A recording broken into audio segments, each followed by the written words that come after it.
পর থেকে মূলত ষষ্ঠী পূজার মাধ্যমে পূজা উৎসব শুরু হবে এবং 2 অক্টোবর পর্যন্ত চলমান থাকবে। তো এই ষষ্ঠী পূজার আগে বর্তমানে মূলত আমাদের প্রায়োরিটি হচ্ছে যে স্থানগুলোতে প্রতিমা নির্মাণ করা হচ্ছে সেখানে একটু বেশি অগ্রাধিকার দিচ্ছি, গোয়েন্দা নজরদারি রাখছি, প্লাস টহল কার্যক্রম চলমান আছে। এছাড়াও আমাদের এই 5টি জেলার প্রতিটা মণ্ডপের যে সভাপতি সাধারণ সম্পাদক আছেন তাদের সাথে আমাদের যোগাযোগ আছে, তাদের কন্ট্যাক্ট নাম্বার আমাদের কাছে আছে। আমাদের টহল টিম প্রত্যেকটা মণ্ডপ ভিজিট করছেন, এই কার্যক্রম চলমান আছে। আর যখন ষষ্ঠী পূজার দিন থেকে শুরু হবে পূজা, তখন বিশেষ করে পূজা মণ্ডপ প্লাস সেই মণ্ডপে যাওয়া আসার যে রুট সেখানেও আমরা বিশেষ নজরদারি রাখবো এবং টহল কার্যক্রম পরিচালনা করব। এবং এই পূজা উপলক্ষে শুধু আমরা র্যাবই নয়, আমরা এই উপলক্ষে বেশ কয়েকটি মিটিং করেছি অন্যান্য আইন শৃঙ্খলা বাহিনী এবং প্রশাসনের সাথে, এবং সকলেই অত্যন্ত এই পূজা উৎসবটাকে গতবারের আপনারা জানেন যে খুব সুন্দরভাবে সম্পন্ন করা হয়েছিল। এবছরও আমরা যথেষ্ট ডিটেল পরিকল্পনা করেছি যাতে নিরাপত্তা পরিস্থিতি ভালো থাকে।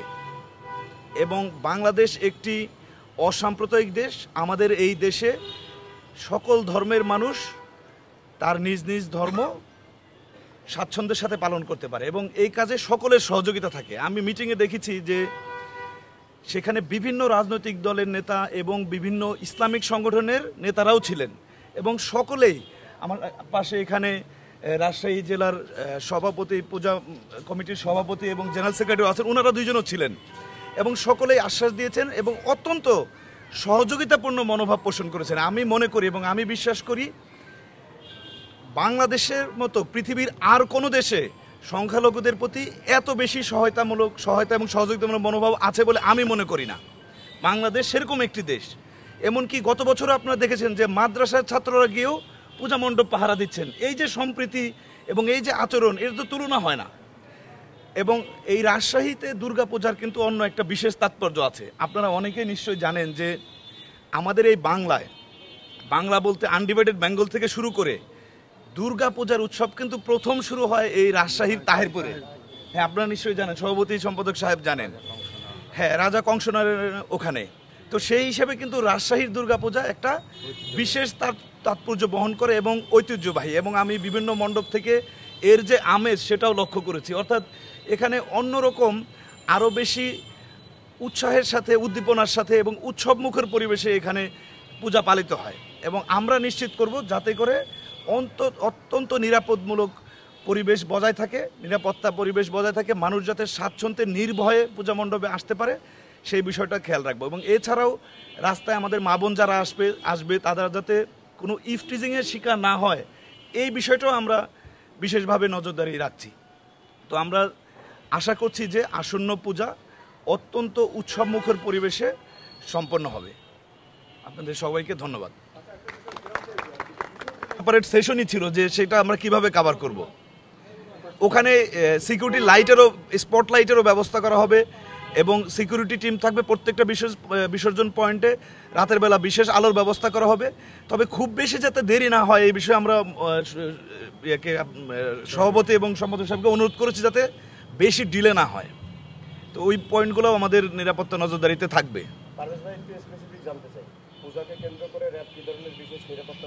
অবশ্যই আছে। আমরা থ্রেট অ্যানালাইসিস, আপনি প্রশ্ন করছেন এই জন্য বলছি, আমরা অবশ্যই থ্রেট অ্যানালাইসিস করেছি। এর মধ্যে ওইরকম বিশেষ কোনো থ্রেট নাই, তথাপিও আমরা বিভিন্ন 3টি ক্যাটাগরিতে ভাগ করেছি, যে অধিক ঝুঁকিপূর্ণ, স্বাভাবিক, কম ঝুঁকিপূর্ণ, এরকম বিভিন্ন ভাগে ভাগ করেছি। এবং ডিজিটাল যে সার্ভেলেন্স সেটা চলমান আছে। অবশ্যই ডিজিটাল সার্ভেলেন্সও আমরা করছি। কোন এলাকায় মানুষের মুভমেন্ট কেমন, আগে মুভমেন্ট ছিল না, নতুন কারো আগমন, এগুলো অবশ্যই আমরা নজরদারিতে রাখছি। আর গোয়েন্দা নজরদারি চলমান আছে। আমি যেমন পূর্বেও বলেছি যে প্রত্যেকটা মণ্ডপের যে পূজা কমিটির যে সভাপতি এবং সাধারণ সম্পাদক আছেন তাদের সবার কন্ট্যাক্ট নাম্বার আমার কাছে আছে এবং সকলের number. So we are in touch with all the committees. রাজশাহীর যে আমাদের যে 5টা জেলা, জেলায় 2000-এর মতো, খুব সম্ভবত 2021টা মণ্ডপ আছে।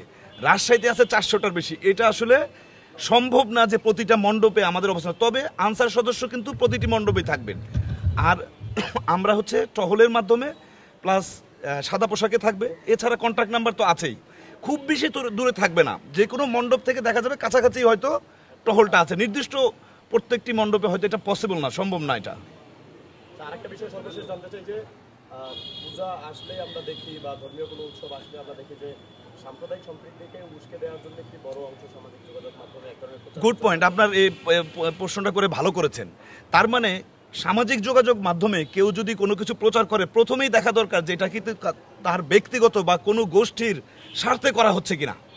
কোনো একটা কিছু প্রচার করলেই বিশ্বাস করা যাবে না, সেটাকে যাচাই করতে হবে।